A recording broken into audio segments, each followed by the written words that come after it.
আর তৃতীয় হচ্ছে বাংলাদেশে স্বাস্থ্য হচ্ছে, আমরা সবাই দেখেন মধ্যবিত্তরাও আমরা টাকার এমন একটা ফর্দ ধরায় দেয়, প্রেসক্রিপশনটা যদি আমরা করতে দেয়, ফলো করতে দেয়, ওষুধ কিনতে দেয় আর টেস্ট করতে দেয়, আর টাকার প্রদর্শনে আমরা বাড়িতে পেরে যাই। রাষ্ট্রের দায়িত্ব আমাদেরকে সুস্থ রাখা। এই স্বাস্থ্য কার্ড দেওয়া হবে প্রত্যেকেই। যদি পাকশির ঈশ্বরদী হাসপাতালে যার হবে না, পাবনা হাসপাতালে যার হবে না, বাংলাদেশের সরকারি বেসরকারি যে হাসপাতালে তাকে পাঠায়, এই সরকারি এই কার্ড দেখিয়ে সেখান থেকে রাষ্ট্রের থেকে বিল পাবে এবং তার চিকিৎসা। বাংলাদেশের গরিব মানুষের স্বাস্থ্য থেকে ভালো করে কর্ম করবে, কারখানা চালাবে, ক্ষেত খামার চালাবে।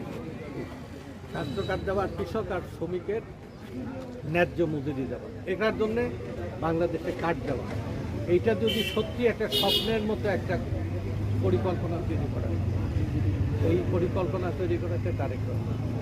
বাংলাদেশ সত্যি জিয়ার হাতে যেভাবে দেশ ঘুরে দাঁড়িয়েছিলেন, তারেক রহমানকে ক্ষমতায় আনতে গেলে এমন একটি দেশ আমরা স্বপ্নের দেশ দেখতে চাই।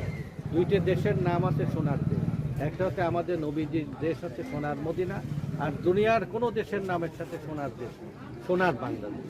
এই সোনার বাংলাদেশ বানানোর জন্য খালেদা জিয়া, শহীদ জিয়া এবং তারেক রহমানের এই পরিকল্পনা বাস্তবায়নের জন্য তার মনোনীত প্রার্থীকে বিজয়ী করে। আপনাদের সবারই দায়িত্ব, দলের মধ্যে যে টানপূরণ আছে, পাবনা আছে, ঈশ্বরদী আছে, চাটমোহর ভাঙার পরিকল্পনা আছে, বেড়াশুধন, সব জায়গায় গোটা বাংলাদেশে এত বড় দল, সেই দলে দ্বন্দ্ব